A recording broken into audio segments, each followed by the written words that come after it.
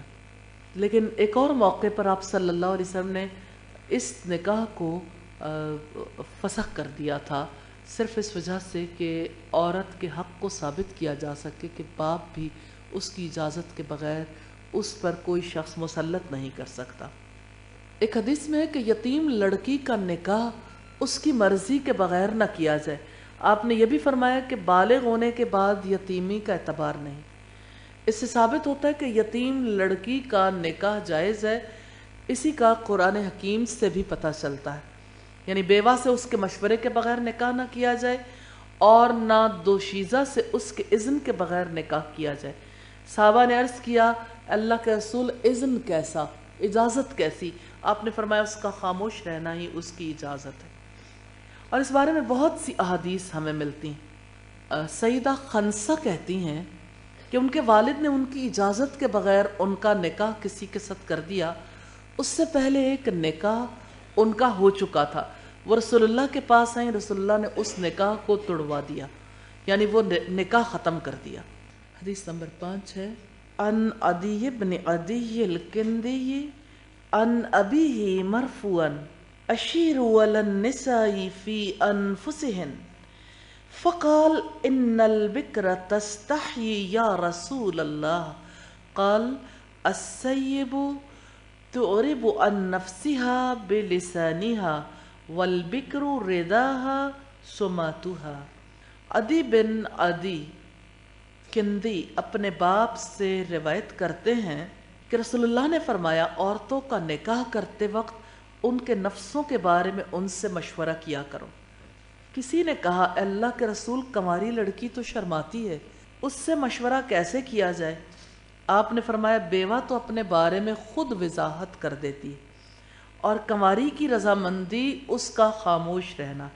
بات یہ ہے کہ جو جھجک ایک ان میرڈ لڑکی میں ہوتی ہے وہ شادی شدہ زندگی گزار لینے والی عورت میں نہیں ہوتی۔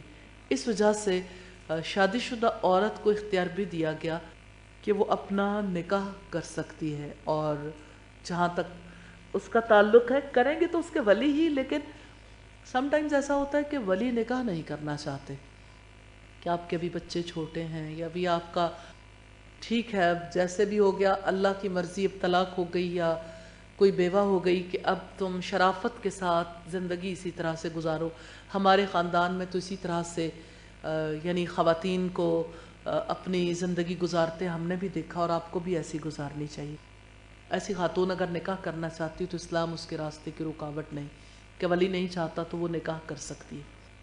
حدیث نمبر 6 ہے کان صلی اللہ علیہ وسلم اذا اراد ان یزوج بنتا من بناته جلس الى خدرها فقال ان فلانا يذكر فلانة يسميها ويسمي الرجل الذي يذكرها فإن هي سكتت زوجها أو إن كرهت نقرت الستر فإذا نقرته لم يزوجها۔ روي من حديث عائشة وأبي هريرة وابن عباس وأنس بن مالک۔ رسول اللہ صلی اللہ علیہ وسلم جب کسی بیٹی کی شادی کرتے تو اس کے پردے کے پاس بیٹھ کر اجازت لینے کے لیے فرماتے فلاں آدمی فلاں عورت کا تذکرہ کر رہا تھا، ان دونوں کا نام بھی لیتے، اگر وہ خاموش رہتی تو اس کے ساتھ اس کی شادی کر دیتے، اور اگر وہ ناپسند کرتی تو پردہ گرا دیتی تھی۔ جب وہ پردہ گرا دیتی تھی تو آپ صلی اللہ علیہ وسلم اس مرد سے اس کی شادی نہ کرتے۔ یہ حدیث حضرت عائشہ، حضرت ابو ہریرہ، عبداللہ ابن عباس، حضرت انس بن مالک رضی اللہ عنہم سے مروی ہے۔ ان میرڈ لڑکی کا ایک انداز، ایک سمبل ہے پردہ گرا دینا، جس سے پتہ چل جاتا تھا کہ ارادہ نہیں ہے۔ کتنی خوبصورتی ہے اسلام میں، نہ کسی کا دل خراب ہو، نہ باپ کا دل خراب ہو، نہ بیٹی جو ہے وہ بہت زیادہ الفاظ استعمال کرنے کے پوزیشن میں، نہ بیٹی جھجک محسوس کرے، لیکن بات بھی پورے طریقے سے کلیئرلی پہنچ جائے جس کی وجہ سے ہر ایک کا حق محفوظ ہو جائے۔ یعنی باپ کا حق ہے نا، باپ ولی ہے، باپ اجازت ضرور لے گا لیکن بیٹی بھی اس کی اجازت کے بغیر نکاح نہیں کر سکتی۔ تو الحمدللہ یہ ایک سسٹم ہے، جیسے آپ کسی جگہ پہ اپنے بچے کا ایڈمیشن کرواتے ہیں، وہاں کا ایک سسٹم ہے، آپ کو فالو کرنا پڑتا ہے۔ آپ خدا نخواستہ کسی کے ساتھ کوئی مسئلہ ہو جائے، عدالت میں کوئی کیس کا سلسلہ ہو تو پہلے رجسٹرڈ کرانا پڑتا ہے نا، پہلے ایک پورے پروسیجر سے گزرنا پڑتا ہے۔ تو اسی طرح سے نکاح کے لیے یہ اسلام کا سسٹم ہے کہ ان میرڈ بچی بھی ہے، اس کے حق کی حفاظت بھی کرنی ہے، لیکن یہ ہے کہ ماں باپ نے پالا ہے تو ماں باپ کی اجازت کے بغیر وہ نکاح نہیں کرے گی، لیکن باپ اجازت لے گا تو امپوز نہیں کرے گا، امپوز نہیں کرے گا۔ اتنا زیادہ دھیان رکھا جائے گا کہ پورے طریقے سے پتہ چل جائے کہ وہ اس معاملے میں اگر خاموش رہی تو